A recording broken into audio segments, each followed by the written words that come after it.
familiar with Mr.Zercon. This will be a caliber maybe we're unfamiliar with. Mr.Zercon is scary. All right.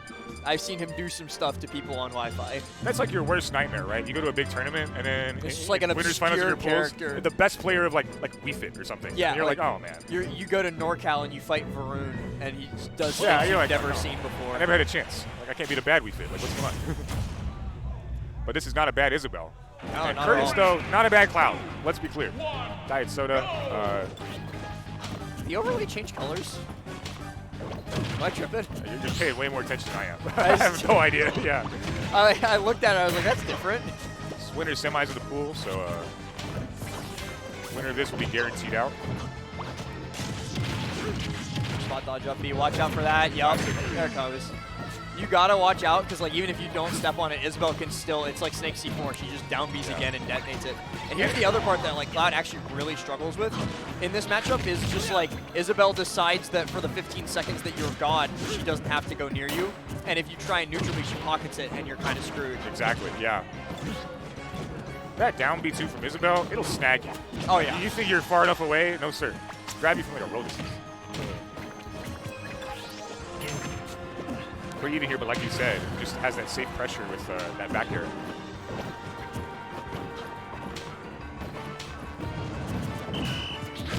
Oh. Yeah, maybe we could have seen enough there. There's that matchup experience. Yeah, Does not try and whiff punish Cloud side B because you cannot. No sir. You always know like how familiar somebody is with fighting Cloud if they try and punish high. Goodbye. Yep. And that's what I was talking about. Like that low recovery gets covered very well by the fishing rod. Yeah, it's one of those where you just shut your eyes and win. You're like, all right, we did it. That shield pressure is crazy. We see the Curtis White Bear though. Then yeah, I was gonna say we can see a stock, but not white. Curtis, one of those Clouds where if the first 6 don't work, the 7 will. Type of Curtis. It's actually just a raw up B with limit to take the stock there, but Zercon able to get about 38% extra. And just going to continue doing so. I like that. Oh, you were right in front of that. That was very well spaced by Dietsoda. Like literally, the toe of Cloud's boot was touching the rocket. I don't know if you noticed, when Cloud fared Isabelle's shield on that last interaction, Isabelle immediately grabbed. Now, obviously you don't have the frames to grab that, but I like throwing out that grab to let Curtis know that like if he chooses to shield in those scenarios, knowing that you don't have the frames to grab, you might just get hit with that and mix up the damage. Oh. If you think that was very clean. The dash attack, I think that might have 2-framed. I didn't see if he like started the ledge snap animation, but regardless, it led to a kill. Yeah, definitely confirmed it to a kill is what it did.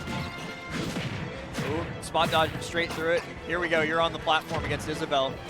Could have gotten a couple more jabs. Tried to reset instead, like reading the panic roll, because that would have gotten Zercon a whole lot more. And I like the option because he's still an advantage regardless. You see Zercon not doing a lot of like true combos because that's not really what the Isabelle kit facilitates, but just positioning himself in ways where he knows his moves are going to win whatever panic option Curtis chooses to escape disadvantage. And even if he guesses wrong, he still has the frames to position himself advantageously for the next interaction. Isabelle, I honestly think like even more than Villager is kind of just straight hitting character.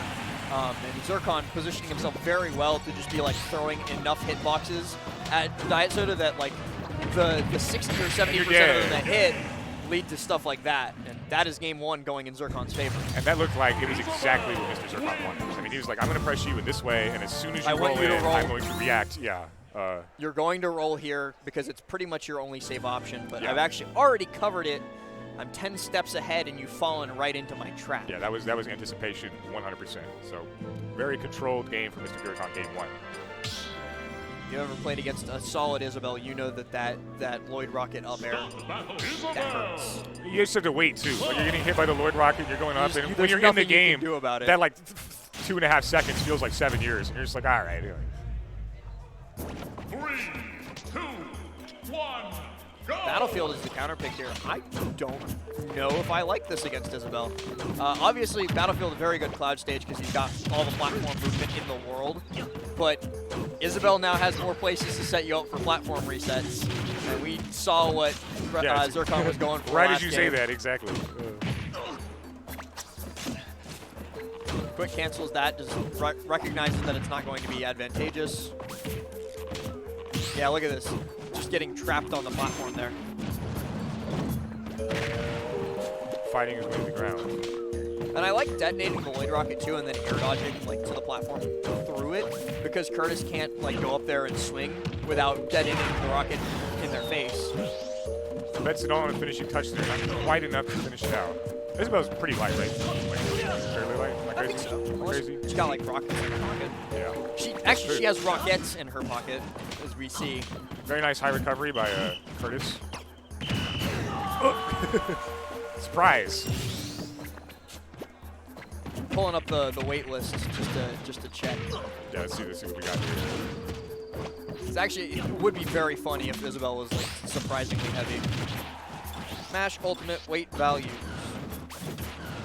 Isabelle is heavier than Little Mac.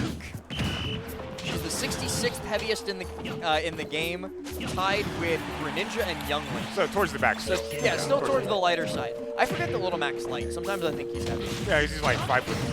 He's really short. He might be dense though.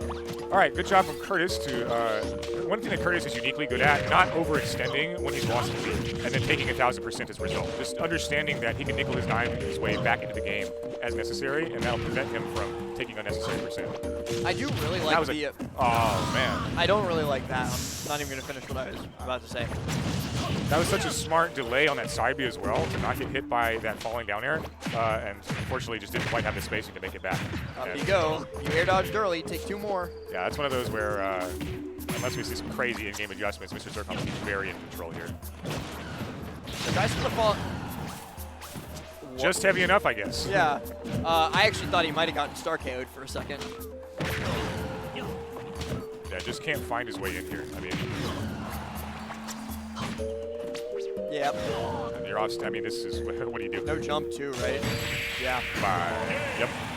Just a very right. an untenable situation for Dietsoda to find himself in, and it's like you said it earlier in the Falco Snake game, where like this is no longer on you to survive; it is on your opponent to mess up. Yeah. Well, didn't know what Mr.Zercon looked like beforehand. Don't imagine I'm going to forget that face anytime soon, because that was the face of no absolute mercy. dominance. Yeah, and just complete control. And there was